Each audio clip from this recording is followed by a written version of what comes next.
कैसे महर्षि अगस्त्य ने तोड़ा विंध्याचल पर्वत का अहंकार। काशी में जन्मे महर्षि अगस्त्य अपना जीवन तप, साधना और वैज्ञानिक शोध को इस तरह समर्पित कर चुके थे कि मनुष्य से देवता तक और नदियों से पर्वत तक सब उन्हें अपना गुरु मानते थे। उनके इन्हीं शिष्यों में से एक शिष्य था विंध्याचल पर्वत। लेकिन विंध्याचल पर्वत को सुमेरु नाम के एक दूसरे पर्वत से बहुत ईर्ष्या होने लगी थी। इसका कारण यह था कि ब्रह्मा जी ने सुमेरु की तपस्या से प्रसन्न होकर उसे अपना निवास स्थान बना लिया था। ब्रह्मा जी के आशीर्वाद से सुमेरु की प्रसिद्धि अब दिन रात बढ़ रही थी और साथ ही सुमेरु के प्रति विंध्याचल की ईर्ष्या भी। इसीलिए स्वयं को सुमेरु से अधिक श्रेष्ठ सिद्ध करने के लिए विंध्याचल के पास अब एक ही विकल्प था, और वो ये कि भगवान शिव उसे अपना निवास स्थान बना ले। इसी संकल्प को लिए विंध्याचल ने शिव जी की कठोर तपस्या की। शिव जी इस तपस्या से प्रसन्न हुए और उन्होंने विंध्याचल को अपना निवास बना लिया। ईर्ष्या की अग्नि को जब सफलता की आहुति मिलती है तो अहंकार की भयावह लपटें उठती हैं। विंध्याचल के साथ भी ऐसा ही हुआ। अपने आप को वो सुमेरु से अधिक श्रेष्ठ तो मान ही बैठा, लेकिन उसके अहंकार की अग्नि की लपटें स्वयं को पृथ्वी का सर्वश्रेष्ठ पर्वत कहलाने की इच्छा से और भी ऊंची उठने लगी, और इसी लालसा में विंध्याचल ने अपने आकार को बढ़ाना शुरू कर दिया। देखते ही देखते विंध्याचल का आकार आकाश छूने लगा,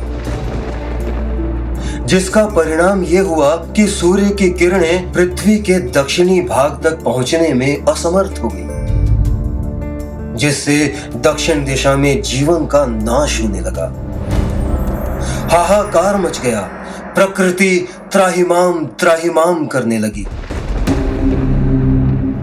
बात महर्षि अगस्त्य तक जा पहुंची और वो तुरंत शिष्य विंध्याचल के पास आए। उन्होंने कहा, ये क्या कर रहे हो विंध्याचल? अपने आकार को अभी इसी क्षण नियंत्रित करो। विंध्याचल ने कहा, गुरुदेव, क्या स्वर्णहार अपनी आभा को नियंत्रित कर सकता है? क्या सागर अपनी गहराई नियंत्रित कर सकता है? नहीं। फिर आप मुझसे ये आशा कैसे रख सकते हैं? महर्षि अगस्त्य ने समझाते हुए कहा, विंध्याचल, तुम जो कर रहे हो व्यापक हित में ये अक्षम्य अपराध है।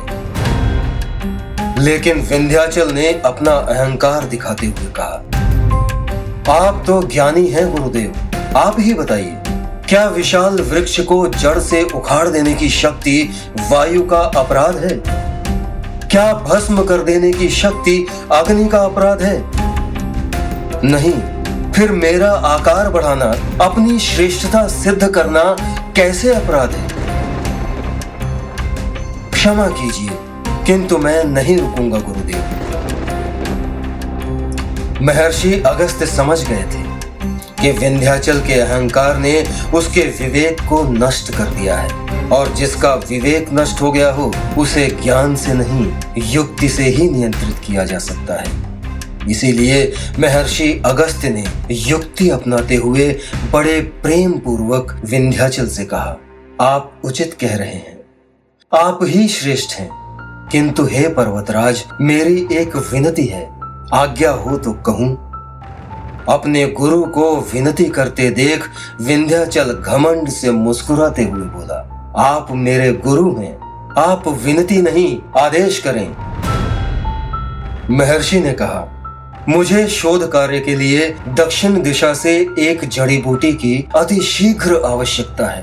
अगर आप मुझे उस दिशा में जाने दें तो बड़ी कृपा होगी। विवेकहीन विंध्याचल ने कहा, इसमें कौन सी बड़ी बात है गुरुदेव?